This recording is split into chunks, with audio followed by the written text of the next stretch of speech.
This is MRN Out Loud on MRN.com, presented by Bloomin' Mondays at Outback Steakhouse. And also brought to you by Hercules Tires. Ride on our strength.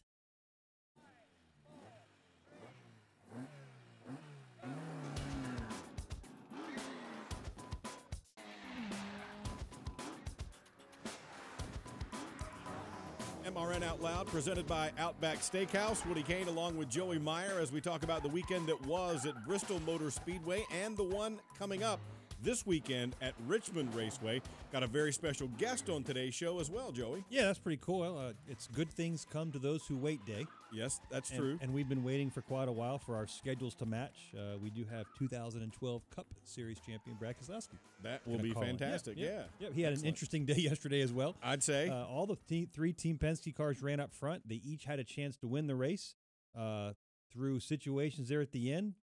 The Xfinity Series regular, Kyle Busch, he comes and wins the race. So that was with a beat-up race car. Very beat up. He had a wreck within the first 5 laps of the race. So now every single race this year, either a Team Penske car or a Joe Gibbs car has won this year, and that stretch actually started at the end of last 2018. Year, So those two companies have really have their act together. Little Joey is here, but unfortunately, this is one of the rare times we can say Kevin Harvick did not get a top 10 finish. No free Bloomin' Onion at Outback Steakhouse, but go on by anyway. Check out the lunch specials. They've got a lot of great things going on at Outback Steakhouse. You just can't get the free Bloomin' Onion this weekend. That's why Little Joey has a sad. Friday and Saturday's race favorite was Kevin Harvick. Had a good day on Friday in practice, qualified okay. And a terrible Sunday morning. Saturday's practice went really well. He was one of the cars that could really use that PJ1 groove and split the asphalt concrete seam very, very hard and find a lot of speed. And then Sunday morning did not go well for those guys. Failed pre-qualification tech 3 times, lost an engineer, had to start the rear and do a pass-through. Ouch. 3 laps down, that puts you right away by doing a pass-through under green.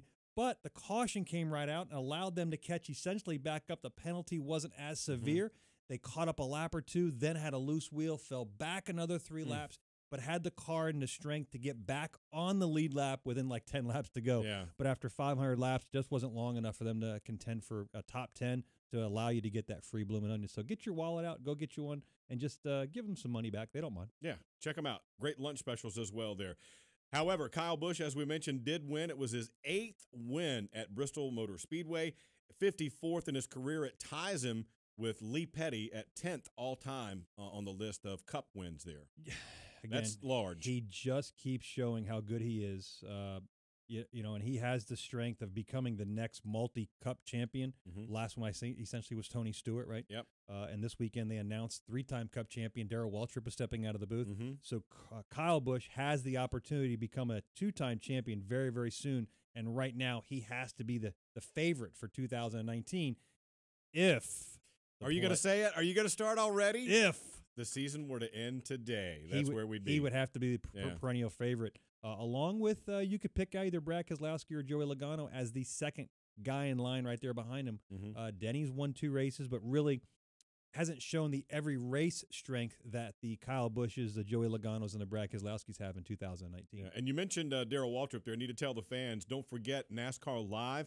Tuesday night at 7 o'clock Eastern Time. Darrell Waltrip will be the special guest. He and Mike Bagley are going to chat on that show, so that should be really cool as well. Yeah, he's done a good job for the sport. Obviously been around. I was talking to his bus driver, Jimbo Diggs, is going to retire with Darrell. Jimbo actually drove Dale Earnhardt's bus up to 2001 and took over. He only drives for legends, I guess. Exactly, huh? And then drove, so 10-time champion, right? Wow. Dale Earnhardt and Darrell Waltrip. It was very interesting, but they're going to retire, both of them at the end of this year. All right, well, we got a special guest on the line now. The driver of the number 2 Discount Tire Ford Mustang, Brad Keselowski, joins us after an 18th place finish at Bristol yesterday. But, Brad, welcome to the program, man. You ran a lot better than that during much of the day. Yeah, what we did. It was kind of disappointing end, but kind of got all shuffled up there at the end and frustrating for everybody, but we ran super well. We led some laps, and we were kind of in position to have probably a top 2 or top 3 day, maybe even a win if some things fell our way there at the end. But kind of slipped away at the end. That's kind of how racing goes. Thankfully, we got some stage points and all those things, so we didn't take a big hit in the points. But I'm also thankful that the best we've run at Bristol in some time. So learned a lot, and we'll be better going back. I saw you had put out a Periscope last night about the situation that happened at the end of the race. For fans who haven't seen that yet, and there's a link to it on your Twitter page at Keselowski. But what happened there at the end of the race? Long story short, I had it is a real long story here. Aren't they all? Yeah, we had pitted with about 12 laps to go, and when I came off of pit road, we had taken 2 tires. But when I came off of pit road, I kind of merged with some of the lap cars, and I was going to let them all go, but a couple of them actually dove down underneath me to get onto pit road, and in doing so, I got jumbled up, and I didn't know what cars I was around. And as I merged back off the turn 2 into the crowd during the yellow, I thought the cars behind me were all cars that had followed me off of pit road. Because when I was leaving pit road, I was looking at my lights trying to make sure I wasn't speeding, and I wasn't really looking for anyone else. So I keyed the mic and said, are the cars behind me the cars that took 2 tires? And they said, yeah, a bunch of cars took 2 tires that the team did. And so that ended up being wrong at the end of the day. And when we got back around to line up for the restart, the team got contact from NASCAR and said, hey, we exited pit road in front of cars that didn't pit, which is against rules. And so those cars need to be put in front of you. Well, we didn't understand. Our team thought the entire time that those cars had pitted. And so they were telling me, don't move. It's a scoring issue. Let them figure it out. And we were wrong. So NASCAR waved it off for 1 lap. And then the second lap came by, and we still hadn't moved, which we should have because they were right.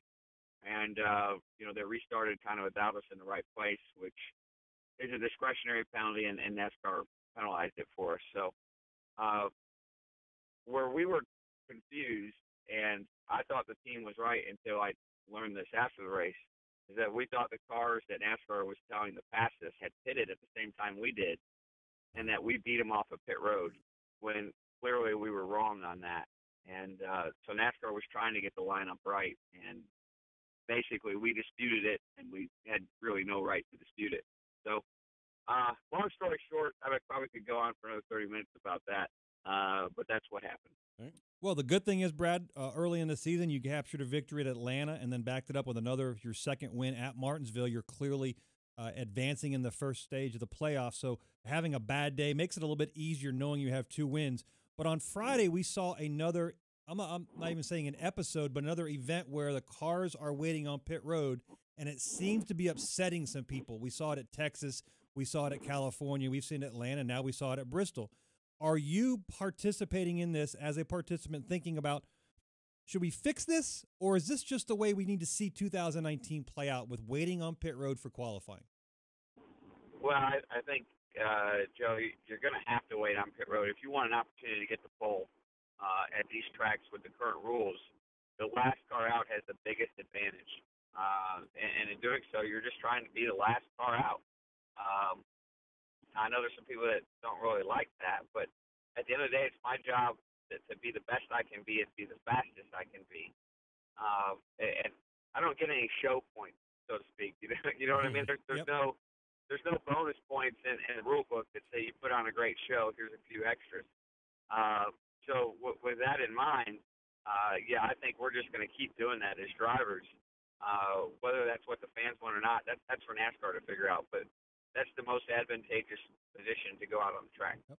And to me, it's kind of, and Joey and I talked about this back after it happened in California, there's some drama to watching you guys trying to figure this out in real time. Don't you think so?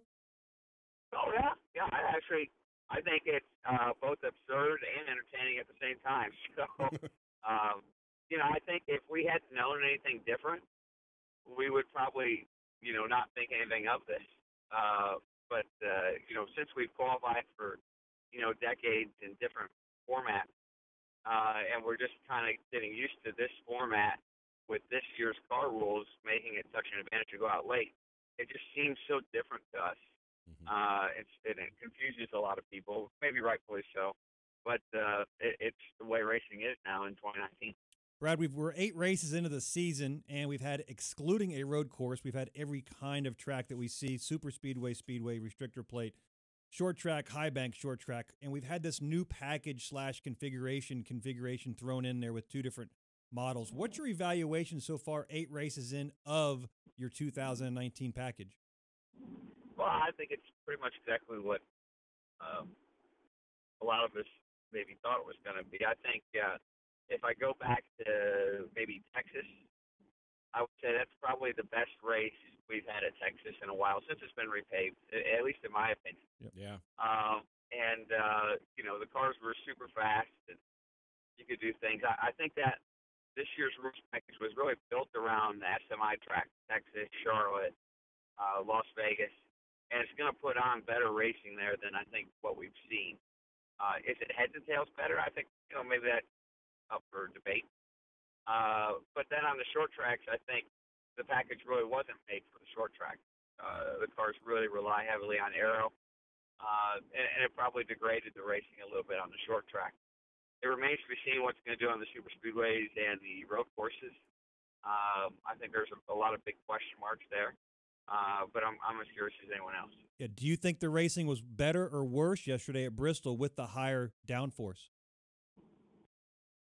That's an interesting question. I guess I really hadn't thought about it. I don't honestly think it was as impactful as maybe I thought it was going to be. The cars definitely get in the aero wake, but once the entire field gets spread out, it seems to be the same for everyone, and I didn't think it was that big a deal. I thought it was pretty similar. And now we head to Richmond next, and that's obviously a short track again as well, and it'll be a night race. Do you think that'll have any impact on it? Because it seems like guys have been saying this package kind of likes the cooler temperatures a little better.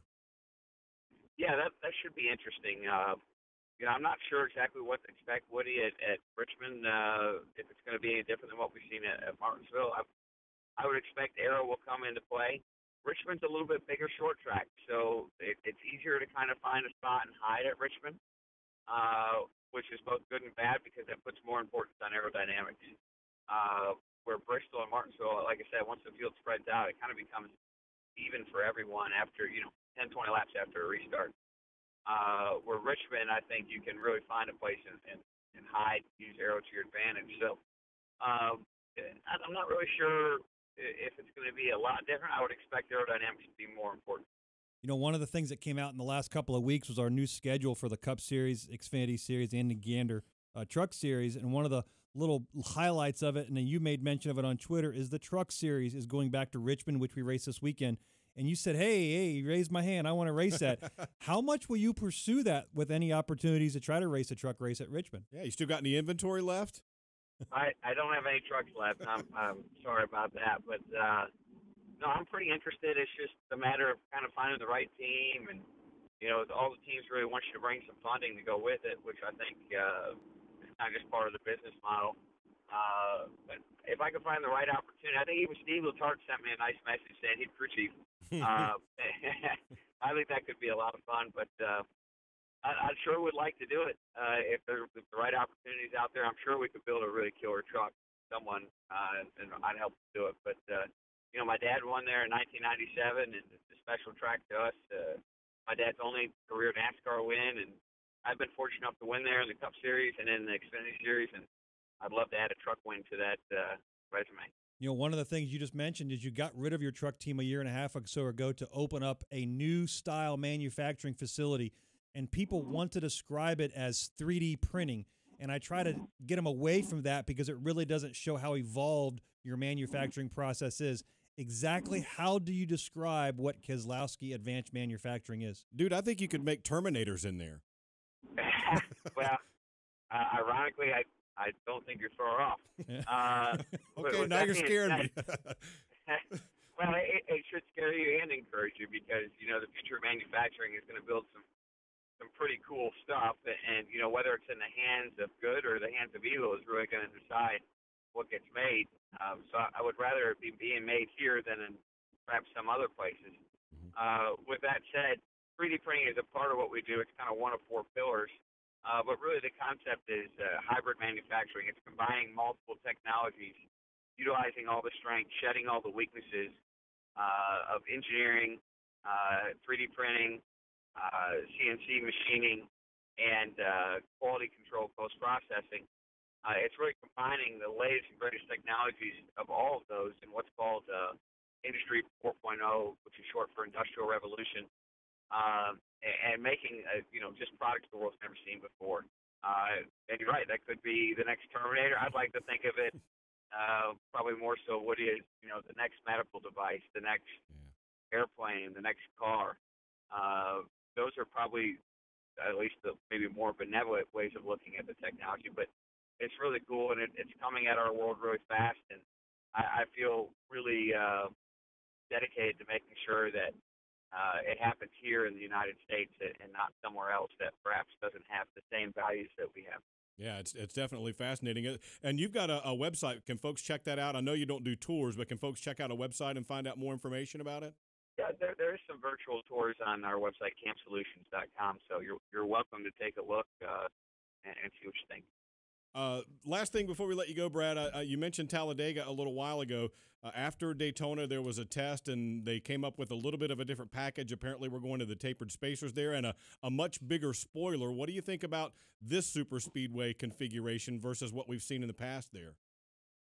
I think that I'll be surprised if we don't get the tandems. The bigger spoiler, the different grill opening, and the higher rear bumper cover, all those things combined lend themselves to tandem racing. So, truth be told, we won't know until we get in the middle of the race. But from an engineering standpoint, it makes sense that that's what will happen. He has a pretty good record in tandem. Yeah, that's why I wanted to ask him about that. And we liked it. A lot of people didn't, but I thought it was kind of cool. Yeah, standing on a roof watching the tandem racing is exciting. Yeah, absolutely. Thanks, man. All right, Brad, we appreciate your time, and good luck at Richmond. We'll catch you there. Thanks, guys. Have a good one. Appreciate having me on. Yep. There you go. Brad Keselowski, driver of the number 2 Discount Tire Ford Mustang for Team Penske, coming off an 18th place finish at Bristol that could have been a lot better. Yeah, he made a good comment. We were talking about qualifying, and this one of the things we've always said on the show here, it's a very selfish sport. Mm-hmm. We aren't trying to race to put on a show. That we don't care. Kyle Busch clearly doesn't race the Xfinity Series or the Truck Series, or now the Cup Series, he's won so many times, so that it looks entertaining. Your job is to beat the competition as bad as you can. And beat them to a pulp. Stomp them on the ground and choke them, right? Mm-hmm. Step on their neck so they can't breathe. That's what we want to do. That's what qualifying is about. We want to be the first car, speed, top of the chart, first pit stall, front row, coming to the green. Mm-hmm. That's what we want. Win every practice, everything. Don't care if it was entertaining. And those guys are thinking about that on pit road. They're not thinking about going, if we sit here much longer, these fans aren't going to like this very much. They're thinking, how can I get up front? How can I get up front? Yeah. And it just gives you an insight to the guy holding the steering wheel, and that was good to hear. Absolutely. All right, a break here on MRN Out Loud. We got a lot more in this show. Joey's Soapbox is coming up next. G'day, America. It's the moment you've all been waiting for. That's right. Outback Delivery is here. Now you can enjoy all your Outback favourites anywhere. Our signature centre-cut sirloin at home. It's here. Or game day party platters with Kookaburra wings that'll have both teams cheering. It's here. Or steak and lobster for a date night at home. It's here. Head over to Outback.com and place your orders because Outback Delivery is here. Outback Steakhouse. Aussie rules. Delivery availability varies. Delivery charge may apply. Whatever you drive, wherever you go, Hercules Tires will get you there. Whether you're running on dirt or running a job. Our dependable, high-quality tires are the perfect fit for your needs. For unmatched value, selection, and warranty with industry-leading road hazard protection, there's only one choice, Hercules Tires. To learn more, visit HerculesTire.com or call 800-677-9535. Hercules Tires, ride on our strength. Hi, this is Mike Backley. Join me and the rest of the MRN crew every Tuesday night for NASCAR Live. We'll get you up to date with the latest news stories and ready for the upcoming race weekend. That's what it boils down to. Anything can happen in between, and we've seen it the last few years, kind of how crazy things can get. Hear exclusive interviews, expert analysis, and much more. Wheel that thing, brother, wheel it! That's why you never give up, guys. Never give up. It's NASCAR Live this Tuesday night at 7 Eastern on the Motor Racing Network.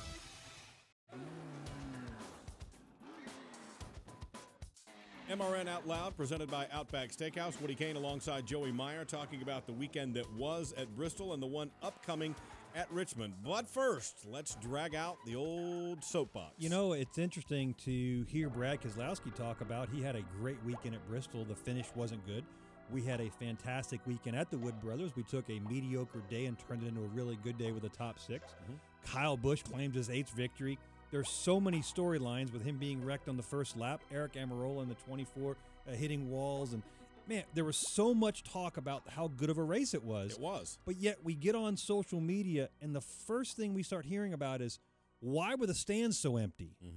You know, and it's frustrating that we take the time, that you're taking the time as a fan of the sport, that if you're watching the race on TV, if you're listening to the race on our friends over at PRN, if you're following along on Twitter, if you're doing whatever activity you can to follow along, and the first thing you want to talk about is how many fans weren't at the stands. Like, who cares? It's irrelevant. It doesn't matter that they weren't there because you were watching. You weren't going to change what you wanted to do based on, well, I'm only going to watch the race if there's 52,975 people in the stands. If there's 974, you're not watching. I'm not doing it. Ain't going to happen. I got standards. And it's irrelevant because Bristol, on purpose, did not sell tickets in the corner of the grandstands. Right, because they didn't want to staff those areas. Exactly. The place is so large, it's larger than a football stadium in a smaller confined area with a half-mile racetrack, that they deliberately closed the corners. I get it. The track held the record for the most sellouts years ago at 160,000 plus people. They haven't removed any seats. It's one of the few tracks that really hasn't removed any seats. So the place automatically is going to be empty in the corners. On the front stretch and the back stretch, we had probably half of that filled. Now, we can argue semantics all you want, but it was over a quarter of filled and less than half. So we had anywhere from 45-ish thousand people to 80,000 or less in that group. Yeah, and in that range. Yeah. Anybody would agree with me on that. That's more than most football games see every single Sunday. It's more than any baseball team, any basketball team, any hockey, any other sport can see on a weekend. Why can't we just accept the fact that this might be the new normal? It's okay if we only have, and I'm using air quotes if you're not watching, 50,000 people watching our sport live. That would fill up Phoenix. It would sell out Phoenix. It would sell out Martinsville. It would sell out Homestead, Miami. There are certain tracks that don't hold 60,000 people.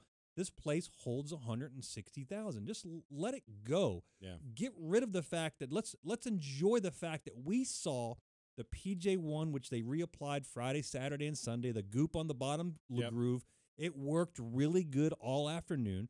We saw the high lane come in. There wasn't that stalled moment where if you caught a lap car, you simply couldn't get by him because he was taking away the high line. Everything about Sunday's race was exactly what we come and we expect and we've wanted from Bristol. Who cares if the stands were empty in the corners, which they did it deliberately, and the front and the back stretch were adequately packed? I mean, if you like to cook or if you like to knit or whatever, why do you care whether or not a bunch of other people are watching? Exactly. I mean, I get on some level what people are saying, but why does it matter if everybody doesn't like the same thing you like or everybody doesn't want to watch the same thing you want to watch? If you turn the TV on or the radio or social media simply to see how many people are in the stands, you need to get a life. Yeah. Yeah. I mean, and let's go back a week before at Texas. That was, and you heard Brad Keselowski just tell us he felt like that was the best race they'd had there in several years.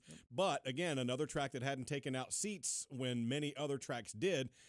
The crowd there looked swallowed up by the stadium. You drop 100,000 people in Indy, and it looks like nobody's there because it's so gigantic. The racing at Texas and the racing at Bristol were both really good. Really good racing. So if there's it's just like Kyle Busch said on Saturday when he won the race. All the complainers that were complaining about me being in the series, and that's why you weren't going, you still weren't there. Where were you? So evidently that's just a BS excuse that you're utilizing, and that's how these people are now watching. The crowds are there, whatever they are, that's what it is. Let it go. Watch the race and enjoy the actual event because that itself, instead of complaining about the lack of people in the stands, if you talk about how great the racing is, that creates the energy. Yeah, absolutely it does. All right, another break here on MRN Out Loud. We're going to talk about some milestones, and we're going to look more heavily at Richmond coming up next. G'day, America. It's the moment you've all been waiting for. That's right, Outback Delivery is here. Now you can enjoy all your Outback favourites anywhere. Our signature centre cut sirloin at home. It's here. Or game day party platters with Kookaburra wings that'll have both teams cheering.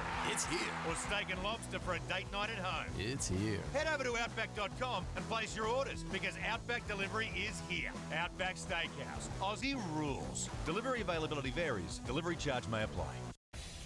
Hey guys, Corley Joy. Join me and my friends Lauren Fox and Daryl Mott on the Sunday Money Podcast as we talk racing. What happened in California? Like, what? Because Yeah, they all sat at the end of pit road waiting for one guy to be the sacrificial lamb, and nobody wanted to do it. And just life. Did you fall in love on TV? No, definitely not. I could not. Plus, you never know who might stop by. Young Ryan Blaney's here with something he's saying. I brought you our script because you guys are like our show. So it's Sunday Money on MRN.com, iTunes, Spotify, or wherever else you listen to podcasts.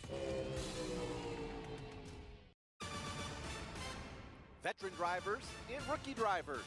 NASCAR Today Midday keeps you up to date with all your favorites each weekday. It's a dream come true. A lot of you know the path that I've gone down. There's a lot of opportunity with the package changes, with the Chevrolet and the work they're putting in. And I know one thing's for sure, it's good to have my name on top of the Cup car. Don't miss any of the breaking NASCAR news with NASCAR Today Midday. Only on the Motor Racing Network, the voice of NASCAR. Pretty cool to continue to just have the opportunity to go out there and win these races. And when you win these races, the numbers will just continue to add up. And the addition of that and getting to Lee Petty, I mean, you're starting to get into some really heavy company that's at the top 10 of the all-time wins list of our series and of our sport. I feel as though I've just done my fair share and have been with some amazing people over the years that have gotten me to this number thus far. And we'll just keep going. And two of those amazing people were sitting right next to him, Coach Joe Gibbs and his crew chief, Adam Stevens. Kyle Busch now tied for 10th on the all-time Cup victory list with Lee Petty. That was his 54th Cup win, his 8th at Bristol, which is large unto itself. 506 starts in 17 years. He has 54 Cup victories. 10%. That's nuts. That's you did it like that. That's crazy. And math is not my strong suit. Yeah, 10% wins.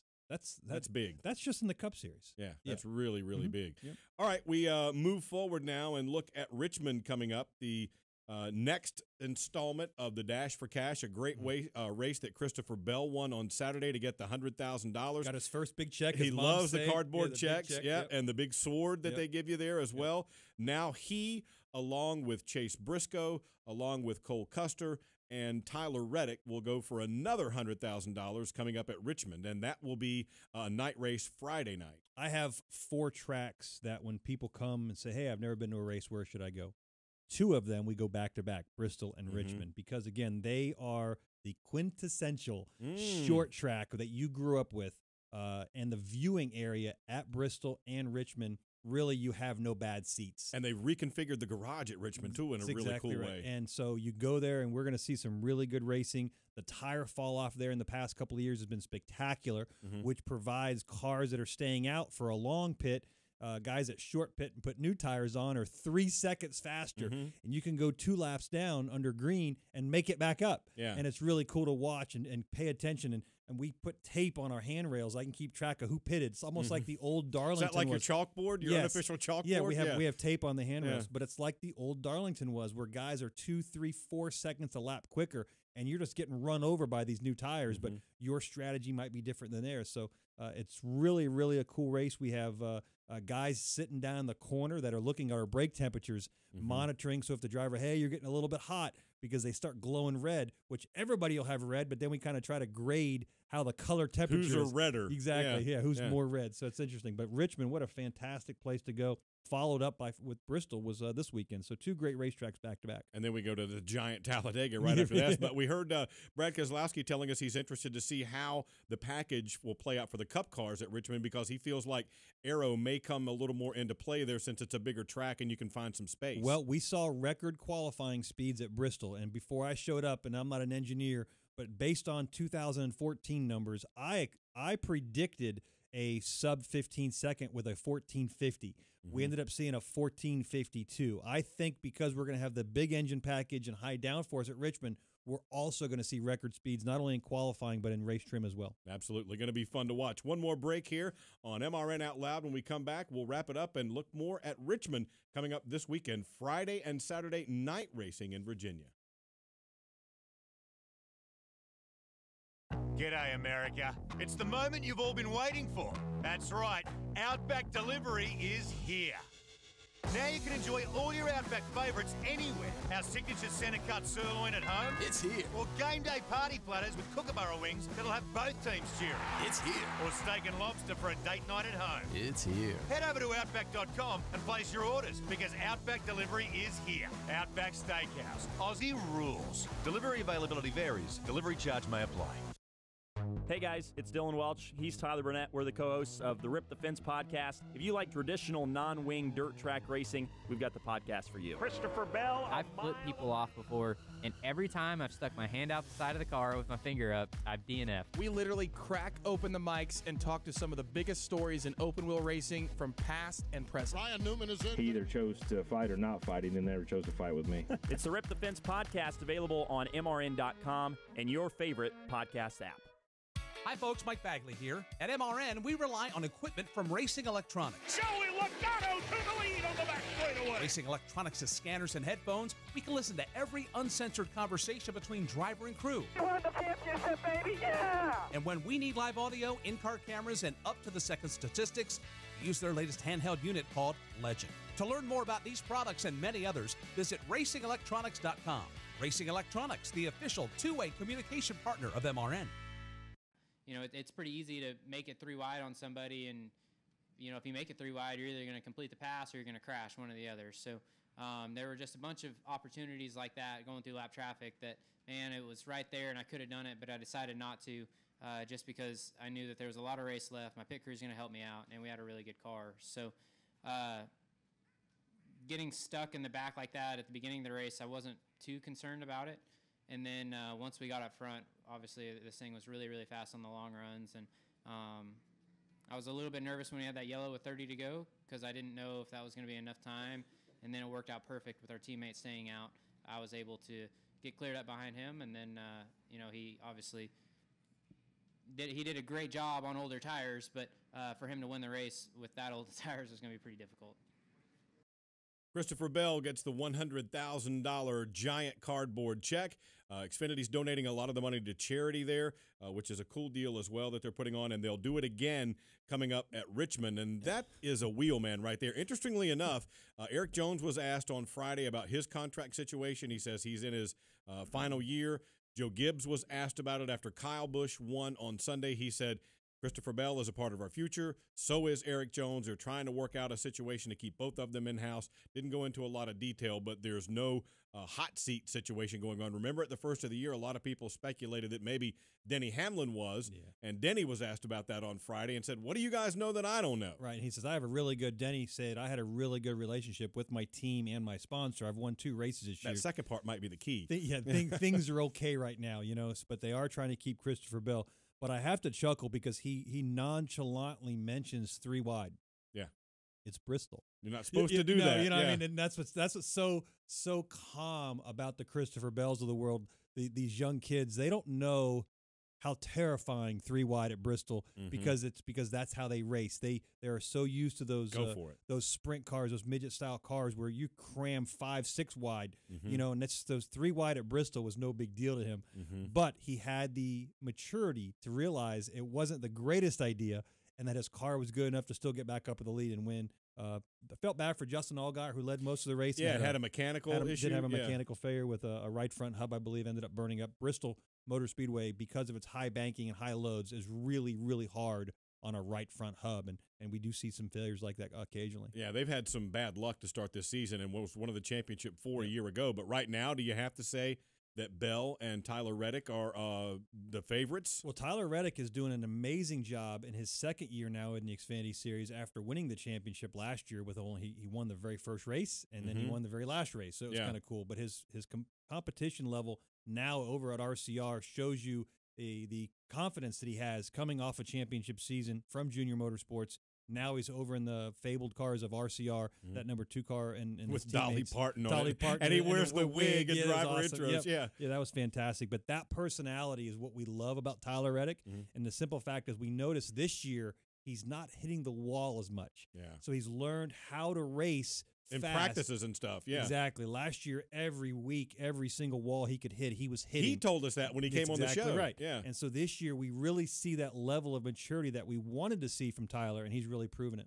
One guy who's kind of flying under the radar, but I really think is coming on right now, is Chase Briscoe. He's going to be in the Dash for Cash race for the second time in a row. They've piled up a bunch of top 5 finishes. He said when I talked to him last week that he felt like they needed to unload better so they wouldn't feel like they were kind of playing catch-up and getting good by race time. They want to be good when they get there and then improve from that point. And he said once that happens, they'll be challenging for victories. Yeah, and it's hard to disagree with him. He had a difficult year last year. All 3 drivers, they did swaps with different cars and different crew chiefs and different teams, and they really never got into a rhythm. Here we are, 6 or 7 races in 2019. That rhythm, that Chase Briscoe we saw in the Truck Series when he almost won the championship there, he's able to continue now in that second year in the Xfinity Series, getting that rhythm and getting his confidence along with the team because they're starting to meld very, very good over there at Stewart-Haas. All right, going to be a lot of fun to watch. We got a big week coming up here for you on the Motor Racing Network, as we mentioned. Don't forget Tuesday night, NASCAR Live, 7 Eastern Time. You can get it online at MRN.com after that. Mike Bagley sits down with Darrell Waltrip. The Hall of Famer is stepping down from the broadcasting booth after the Sonoma race with Fox Sports. And we head to Richmond on the Motor Racing Network. We've got a lot coming up. Qualifying Friday, 5:30 Eastern Time. The Xfinity race is Friday night at 6:30 Eastern Time. That's the Toyota Care 250, the Dash for Cash race. Cup race, Toyota Owners 400, Saturday, 6:30 Eastern Time, right here on the Motor Racing Network. I'm Woody Kane. That's Joey Meyer. We'll see you right back here next week on MRN Out Loud.